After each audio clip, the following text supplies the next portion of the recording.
दोस्तों आज की पहली अपडेट आ रही है बिल्कुल ही एक नए और यंग बॉडी बिल्डर की तरफ से, जिनका नाम है जॉन प्राडल्स। और मज़े की बात पता है क्या है कि ये कम्पीट करने वाले एम्प्रो क्लासिक प्रो स्पेन में, और इस शो में रहेंगे माइकल क्रीजो भी।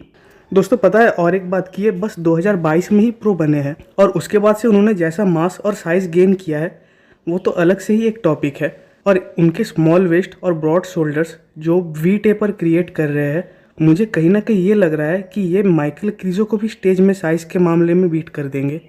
इवन इनके इतने पीकी बाइसेप्स और राउंड शोल्डर्स दोनों के लिए तो उनको अलग से तारीफ मिलनी चाहिए। अब हालांकि ये बिल्कुल ही एक यंग एथलीट है और आगे तो इनका फ्यूचर पड़ा है, बाकी शो में देखना होगा कि क्रीजो और जोन में से कौन बेस्ट दिखते हैं। अगली अपडेट है दोस्तों एक बहुत ही फेमस इंडियन बॉडी बिल्डर की तरफ से, जिनका नाम है दीपक नंदा, जिनको कि हम लोग इंडियन रॉक नाम से भी जानते हैं।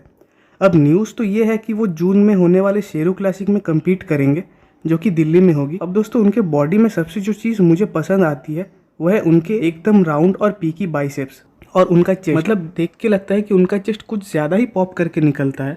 अब शायद से वो इस साल क्लासिक फिजिक कैटेगरी में कम्पीट कराएगा, क्योंकि ओवरऑल उनकी फिजिक मुझे बहुत अच्छी लगती है। बस कहीं ना कहीं अगर वो लेग्स में थोड़ा इम्प्रूवमेंट कर ले तो फिर तो अलग ही दिखने लग जाएंगे। बाकी अभी भी उनसे बहुत ज़्यादा उम्मीदें हैं।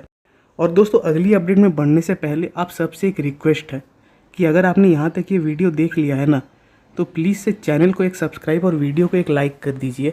आपके एक सब्सक्राइब और लाइक से बहुत ज़्यादा मोटिवेशन मिलती है अगली वीडियोस बनाने में, तो प्लीज़ एक सब्सक्राइब और एक लाइक कर दीजिए।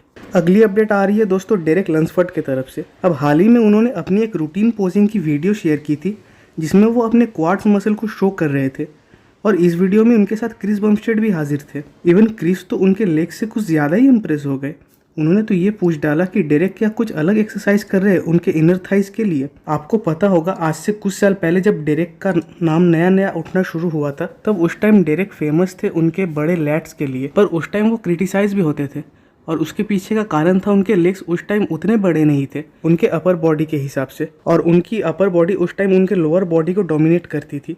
पर वही आज के डेरेक के लेग्स देख के तो लोगों के आंखें फटी की फटी रह जाएंगी। अब दोस्तों इसी को तो एक बॉडी बिल्डर कहते हैं जो कि अपने वीक पार्ट को कंटिन्यूअस इंप्रूव करने के बारे में सोचता है। और अभी जिस हिसाब से डेरेक के लेग मसल है ना, तो मुझे नहीं लगता कि ओलंपिया स्टेज में कोई डेरेक के लेग साइज के आसपास भी आ सकेगा। ये अपडेट आ रही है बिग रैमी की तरफ से। दोस्तों फाइनली उन्होंने ये कह दिया कि वो 2023 ओलंपिया में आएंगे और कम्पीट भी करेंगे।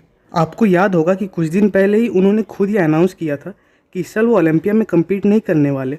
फिर अचानक से पता नहीं उनका मूड कैसे चेंज हो गया। इवन आर्नोल्ड क्लासिक में भी उनकी पोजीशन ठीक नहीं आई थी और इसीलिए उन्होंने ये कहा था कि वो अपने फिजिक को इम्प्रूव करके फिर आएंगे। अब पता नहीं इन कुछ दिनों में उन्होंने अपने फिजिक को कितना इम्प्रूव कर लिया है। इवन कुछ दिन पहले ही वो पिट्सबर्ग प्रो में देखे गए थे गेस्ट पोजिंग करते हुए।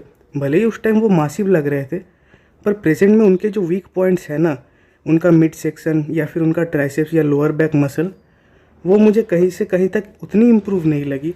बाकी big ramie 2 times mister Olympia है और इतने बड़े बॉडी बिल्डर ने अगर कुछ डिसीजन लिया होगा तो सोच समझ कर ही लिया होगा। उन्होंने इनडायरेक्टली ये कहा कि जे कटलर ने जैसे अपने टाइटल को फिर से अचीव किया था वो भी वही चीज़ करेंगे। तो देखते हैं बिग रैमी कितना प्रोग्रेस करते हैं ओलंपिया स्टेज में। दोस्तों अगली अपडेट है सर्जियो ओलिविया जूनियर की तरफ से। अब ये तो आप सबको पता होगा कि पास्ट में दुबई में उनके ऊपर कुछ चार्जेस लगे थे, बट बाद में कुछ कोर्ट ट्रायल्स के बाद वो निर्दोष साबित हो गए थे। बट उसके बाद भी उनके ऊपर शायद से अभी भी ट्रैवल रेस्ट्रिक्शन लगा हुआ है, क्योंकि दोस्तों सर्जियो का प्लान था कि वो आर्नोल्ड क्लासिक ब्राज़ील में कम्पीट करेंगे, जो कि पॉसिबल नहीं हो पाया। लेकिन उसके बाद उन्होंने ये कंफर्म किया था कि न्यूयॉर्क प्रो या कैलिफोर्निया प्रो में वो कम्पीट करेंगे, और इवन न्यूयॉर्क प्रो एथलीट्स में उनका नेम भी था, और उसके बावजूद वो कम्पीट नहीं कर पाए। इवन बस कुछ दिन बाद ही कैलिफोर्निया प्रो भी है और शायद से वो उसमें भी कम्पीट नहीं कर पाएंगे।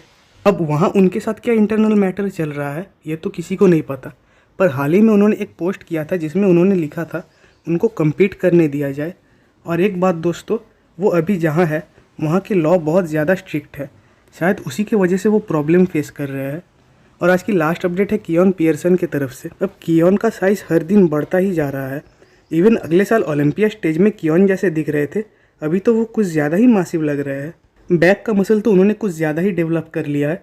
अब दोस्तों कियोन बहुत ही ज़्यादा पोटेंशियल बॉडी बिल्डर है और प्रेजेंट में कियोन शायद 14 वीक्स आउट है, और कियोन के जैसा साइज़ शायद अभी किसी 212 बॉडी बिल्डर में नहीं होगा। और कहीं ना कहीं मुझे ये लगता है कि ये एक टाइम में जाके 212 मिस्टर ओलंपिया बन ही जाएंगे।